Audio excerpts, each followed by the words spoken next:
choisi ma prochaine lecture.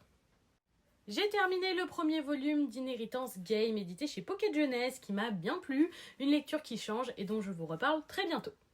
Il est donc temps de piocher ma prochaine lecture et ce sera le 4e volume des carnets de l'apothicaire.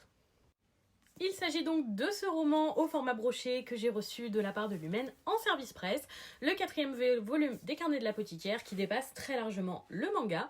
Je vais vous le présenter ainsi que le synopsis, mais si vous lisez le manga ou que vous suivez l'animé, je vous conseille de ne pas regarder la suite parce que vous allez être très fortement spoilé. Que de changements. Dame Gyokyo a été sacrée impératrice et Mao Mao ne travaille plus à la cour intérieure.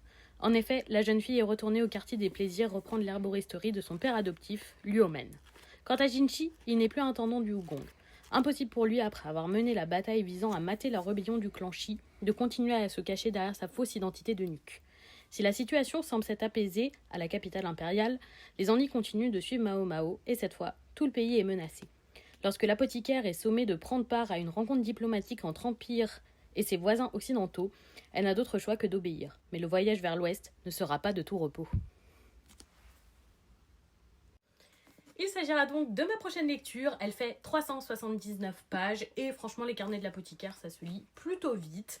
Je suis curieuse de découvrir la suite parce que pour moi le 3e volume aurait pu totalement être une fin.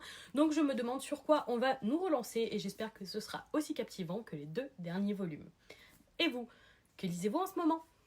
Bonne soirée tout le monde!